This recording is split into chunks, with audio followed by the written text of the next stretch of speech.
રૂપિયાની ચાલ પર ચર્ચા કરવા સીઆર ફોરેક્સના ફાઉન્ડર અને એમડી અમિત પબારી આપણી સાથે જોડાઈ ગયા છે। અમિતજી, ગુડ આફ્ટરનૂન, સ્વાગત છે આપનું। અને જો આપણે વાત કરી લઈએ રૂપિયાની, તો સતત ને સતત આપણે રેકોર્ડ નીચલા સ્તર બનતા જોઈ રહ્યા છે। ઘણા બધા કારણ અહીંયા અસર કરી રહ્યા છે।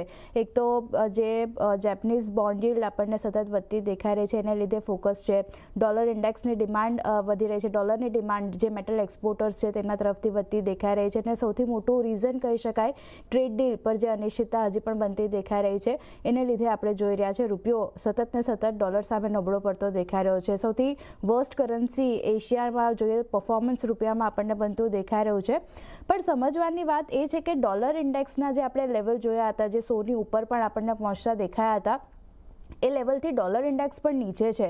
એટલે ઘટાડો તો ડોલર ઇન્ડેક્સમાં પણ આપણે જોઈ રહ્યા છે। રૂપિયામાં જે આપણે ફર્ધર વીકનેસ જોઈ રહ્યા છે, શું કારણો તમે જોઈ રહ્યા છો અને હવે લેવલ્સ અહીંયા કયા આવતા દેખાઈ શકે? રૂપિયાનું આજનું જે મોમેન્ટમ હતું એના બે મુખ્ય રીઝન હતા। એક, જે અડાની ગ્રુપ ઉપર આપણને એક એસસીનું નોટિફિકેશન આવ્યું, એના વજહથી અગર આપણે જોઈએ તો આપણી ઇક્વિટી માર્કેટમાં બી દબાવ હતું અને સેકન્ડ રૂપિયામાં બી દબાવ આવ્યું છે। તો એ એક નેગેટિવ સંકેત થઈ શકે છે ભારત માટે। એની માટે રૂપિયા માટે પ્રેશર છે, કેમ કે મંડે અગેન બીંગ અ હોલિડે, સો જેટલું બી શોર્ટ કવરિંગ હશે આ ન્યૂઝ પછી, જે લોકો એસએલ કર્યું હશે એ શોર્ટ કવરિંગના રીતે રૂપિયો વીક થયો છે।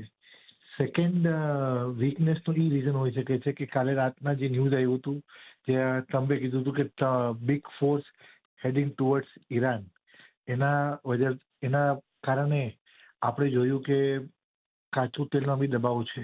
તો આ બે નેગેટિવ શોર્ટ ટર્મ સેન્ટિમેન્ટ હતા, એની માટે રૂપિયામાં દબાણ છે।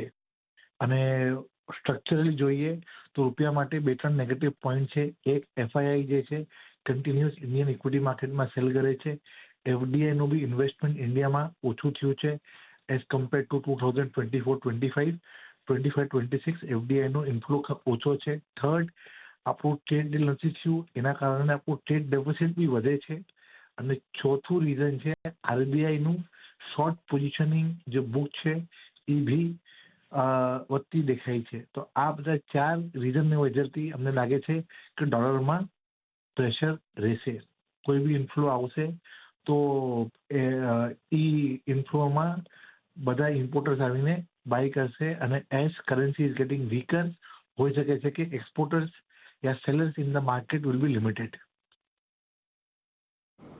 એટલે જો જે પ્રકારે ખાસ કરીને અહીંયાથી એક્સપોર્ટર સેલર ઓછા થઈ જઈ શકે છે અને કદાચ હજી વધારે ઇન્ફ્લો આવે તો તમને અહીંયાથી બાઇંગ પણ આવતું જોવા મળે। એટલે એ પ્રમાણેની ખાસ કરીને અત્યારે સેટઅપ રૂપિયાનું બનતું દેખાઈ રહ્યું છે। આભાર અમિતજી, અમારી સાથે આપ જોડાયા, સમગ્ર મુદ્દે ચર્ચા કરી એના માટે। તો જુઓ આજના દિવસ